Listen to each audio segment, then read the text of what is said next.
Olá, eu sou Calhau Henrique e você está ouvindo o nosso podcast SOS Uniteens Vozes de uma Luta. Esse projeto é fruto da Lei Aldir Blanc da Prefeitura Municipal de Araguaína, um espaço para revisitarmos a memória e a história do movimento estudantil que no final dos anos 90 marcou a luta pela democratização do ensino superior no Tocantins. No episódio anterior, discutimos como a crise da Uniteens e a cobrança de mensalidades levaram ao estopim do movimento estudantil. Hoje, vamos aprofundar como os estudantes organizaram a resistência e de que forma essa luta se chocou diretamente com o projeto político de Siqueira Campos, figura central na história política do Estado. José Wilson Siqueira Campos é um personagem incontornável da história do Tocantins. Deputado constituinte em 1988, foi um dos principais articuladores da criação do Estado. Seu projeto político estava diretamente ligado à construção de símbolos institucionais que afirmassem a autonomia e a identidade tocantinense, a nova capital Palmas, a criação de estruturas administrativas e também de uma universidade estadual. Como analisa o historiador Dirceu Martins em seus estudos sobre a política tocantinense, Siqueira Campos encarnava um modelo de liderança personalista, em que o governante se apresenta como o pai do Estado, o fundador, o dono do projeto de futuro. Esse estilo de governo se traduziu em uma condução centralizada das políticas públicas, nas quais a educação também foi utilizada como vitrine.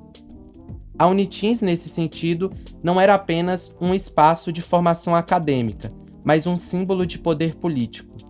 O governo estadual via nela uma extensão de seu projeto de modernização e legitimação. Mas quando as contradições financeiras se agravaram, a opção foi repassar o custo para os estudantes, impondo a cobrança de mensalidades. Essa decisão explicitava os limites de um projeto que, embora fundado no discurso de democratização, acabava restringindo o acesso àqueles que pudessem pagar. Em cada cidade, em cada vila, em cada povoado, em cada pedaço de terra do Tocantins, havia uma vontade política que sustentava a questão separatista. Em cada uma dessas pessoas, havia uma parcela ponderável do espírito dos pioneiros do Tocantins. Uma luta de 178 anos, minha, 23 anos.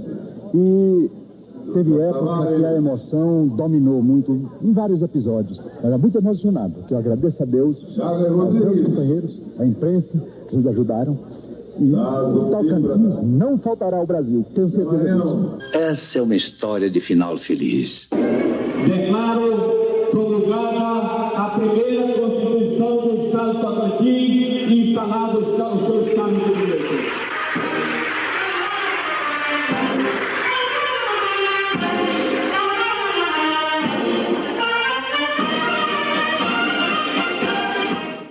Foi diante dessa contradição que os estudantes se levantaram. O movimento SOS Uniteens começa a ganhar corpo em assembleias lotadas, reuniões de centros acadêmicos e mobilizações nas ruas.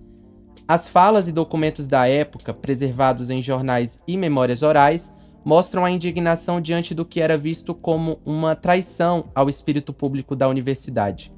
A palavra de ordem "A Uniteens é nossa" condensava essa disputa.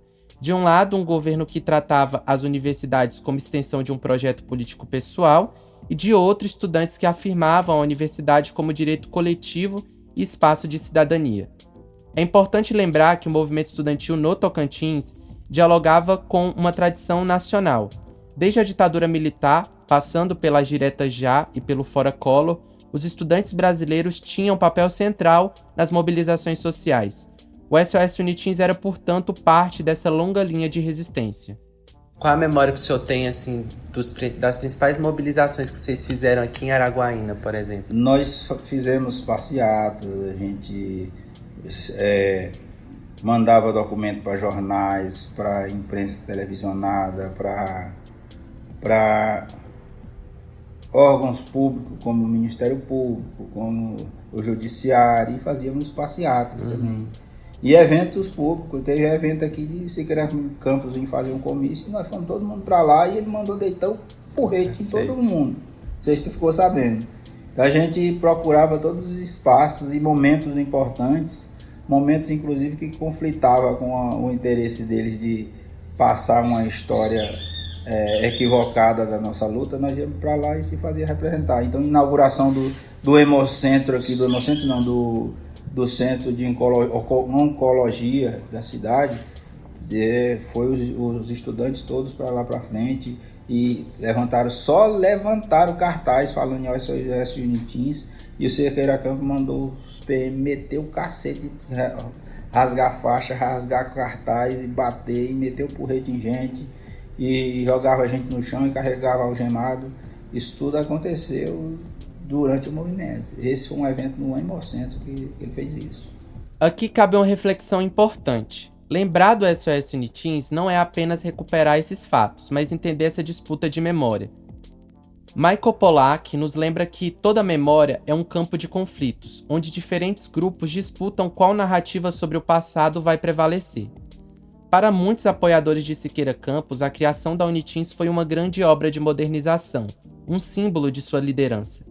Para os estudantes, no entanto, a memória que prevalece é a da resistência, da luta contra a privatização de um direito. É por isso que recuperar as vozes estudantis, os panfletos, as assembleias e os relatos orais é tão importante. Eles revelam o outro lado da narrativa oficial, mostram que a universidade não foi apenas obra de um governo, mas também resultado da mobilização de jovens que se recusaram a aceitar a exclusão. E eu acho que o senhor já também já falou um pouco disso, em relação se entre os estudantes ocorreu assim, alguma tensão, alguma divergência. Sim. E quais eram essas divergências?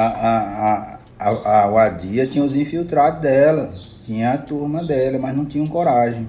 Mas muito. O deputado Marcos Marcelo fazia parte do movimento estudantil da veterinária, ele fazia veterinária. Então tinha uma galera, tinha o Leonardo Rossini, ele era do Centro Acadêmico de Letras, ele era procurador jurídico do município. Então eles tentavam, e é por isso que eu te disse que a gente fazia dramatização, a gente fazia para vencer dentro da Assembleia uma postura que fosse alinhada com o que a gente queria, que era uma universidade pública, gratuita, de qualidade e não privatização da universidade.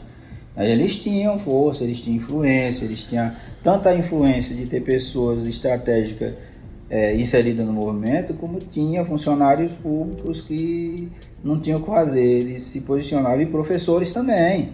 Professores tentavam furar a greve, professores dele, e nós tínhamos que bolar estratégia, soltar o peido alemão lá dentro de sala de aula, o professor de veterinária vindo dar aula na sala de história, e aí acabou um parênteses, a professora pegou e foi dar aula dentro da nossa faculdade, dentro do nosso curso de história, foi lá dar aula, porque tinha 4 pastores na minha sala de história. Aí o que é que nós fizemos? Botamos mijo em cima do ventilador, o ventilador era de teto. Na hora que ela tava lá, alguém foi ligar o ventilador, o calor comeu, o mijo comeu pra cima de todo mundo. Ela ficou muito peitada, muito zangada. Então teve isso. Teve que a gente arrumar bumbo emprestado para ficar aí, os tambores de capoeira eu levei, ficar batendo lá de fora, e ela querendo dar aula e nós batendo do lado de fora. Às vezes aconteceu isso. Aconteceu de botar ovo também em ventilador, quando rodava o ovo gordo, enterrava o ovo no sol quente, deixava passar lá uns dias e deixava guardado ali para quando precisasse, não precisava, jogava tanto dentro da sala que não botava no ventilador. Revisitar essa disputa no final dos anos 90 nos ajuda a pensar os desafios atuais. Hoje, o debate sobre a permanência estudantil, os cortes orçamentários nas universidades e a necessidade de políticas de assistência continuam vivos. A memória do SOS Unitins nos lembra que cada avanço no acesso à universidade foi conquistado com muita luta, resistência e organização coletiva, e que os projetos personalistas que colocam a universidade a serviço de uma liderança política sempre precisarão ser confrontados por uma visão que a entenda como patrimônio público pertencente à sociedade.